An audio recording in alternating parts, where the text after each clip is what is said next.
एक समय था जब खेलों को करियर के लिहाज से अच्छा नहीं माना जाता था। एक कहावत भी प्रचलित थी, खेलोगे कूदोगे होंगे खराब, पढ़ोगे लिखोगे बनोगे नवाब। लेकिन वक्त के साथ कहावत बदल गई, खास करके हरियाणा में।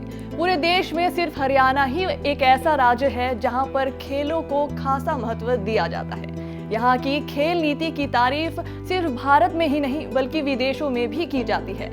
विदेश के राजनेता भी हरियाणा के खेल की नीति के कायल हैं। आज हरियाणा की खेल नीति पर राजनीति हो रही है। वजह है कॉमनवेल्थ गेम। दरअसल राष्ट्रमंडल खेलों में हरियाणवी छोरे छोरियां गोल्ड मेडल जीत रहे हैं और दुनिया में हरियाणा समेत भारत का नाम रोशन कर रहे हैं। अब जब पूरी दुनिया में भारत का नाम रोशन हो रहा है तो हरियाणा की खेल नीति एक बार फिर चर्चाओं में है। पूर्व मुख्यमंत्री भूपेंद्र सिंह हुड्डा जितना श्रेय खिलाड़ियों को दे रहे हैं उससे कहीं ज्यादा अपनी खेल नीति को।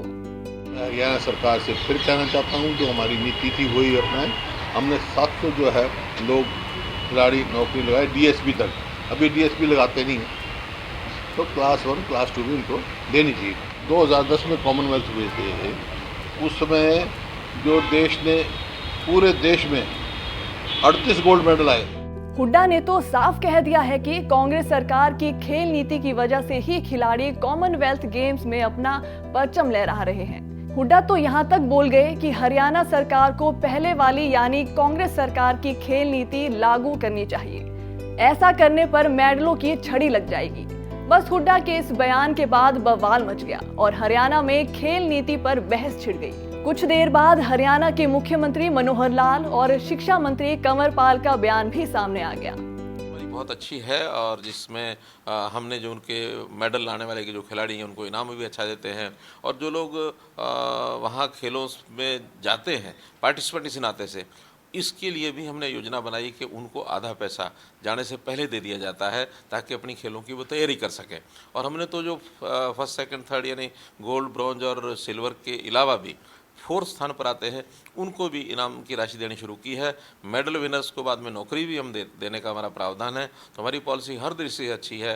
खेलों के इंफ्रास्ट्रक्चर हमारा बहुत अच्छा है इस नाते से, बल्कि बहुत प्रदेश हमारी जो खेलों की पॉलिसी है उसको फॉलो करने के लिए तैयार हैं। मैं तो चाहता हूँ कि हर प्रदेश इस प्रकार की पॉलिसी बनाए ताकि दुनिया में बाकी देशों के साथ जब कम्पीट हम करते हैं तो हमारे देश के खिलाड़ी, हर एक प्रांत के खिलाड़ी वो आगे बढ़े और भारतवर्ष का स्थान और ऊँचा बढ़े। देखिए, हम ये नहीं कहते कि उन्होंने खेल के लिए कुछ नहीं किया, उन्होंने भी खेल के लिए किया, लेकिन हमारी सरकार ने एक अच्छी नीति बनाई और नीति इस प्रकार से बनाई थी कि वो बिल्कुल पारदर्शी है। किसी के साथ कोई पक्षपात नहीं है, किसी के इलाके के साथ के किसी बात का कोई भेदभाव नहीं है। जो बच्चा जैसी परफॉर्मेंस देगा उसी प्रकार से उसको जो नौकरी मिलनी या कोई नाम मिलना जो मिलना वो उसको मिले ही मिलेगा। कोई दुनिया की ताकत उसको रोक नहीं सकती और ज़्यादा दे नहीं सकती। जो है उसको मिलेगा। तो बच्चे में बड़ा भारी कॉन्फिडेंस होता है, उसको पता है कि मुझे किसी सिफारिश की जरूरत नहीं, किसी के पास जाने की जरूरत नहीं, मैं ये कर दूंगा तो मुझे ये मिलेगा। तो उससे वो उत्साह आता है बच्चे में। मेडल खिलाड़ी जीत रहे हैं लेकिन श्रेय लेने की कतार में नेता हैं। हुड्डा अपनी खेल नीति की बढ़ाई कर रहे हैं तो हरियाणा सरकार अपनी खेल नीति को बेहतर बता रही है। चलिए हम आपको हुड्डा सरकार और मनोहर सरकार की खेल नीतियों के बारे में बताते हैं, जिसके बाद आप खुद आंकलन करें कि किसकी खेल नीति बढ़िया है। भूपेंद्र हुड्डा सरकार की खेल नीति। अंतर्राष्ट्रीय प्रतियोगिता जीतने पर विभिन्न विभागों में नियुक्ति। ओलंपिक खेलों में स्वर्ण पदक लाने वाले खिलाड़ियों को 5 करोड़, रजत पदक विजेता को 3 करोड़ और कांस्य पदक विजेता को 2 करोड़। वर्ल्ड चैंपियनशिप के विजेता खिलाड़ियों को नगद राशि। खिलाड़ियों को डीएसपी पद तक की सीधी भर्ती। गांव में खेल स्टेडियम बनवाए गए। कई जगहों पर खेलों के लिए नर्सरियां बनी। पुरानी नीति के तहत कुल 494 खिलाड़ियों को नौकरी दी गई। मनोहर सरकार की खेल नीति। ओलंपिक और पैरा ओलंपिक खेलों में स्वर्ण पदक विजेता को 6 करोड़ रुपए, रजत पदक विजेता को 4 करोड़ रुपए और कांस्य पदक विजेता को 2.5 करोड़। सब प्रतिभागी खिलाड़ियों को भी 15-15 लाख रुपए। एशियाई खेलों में स्वर्ण पदक विजेता को 3 करोड़ रुपए। खेलो इंडिया में इनाम राशि को दुगना किया।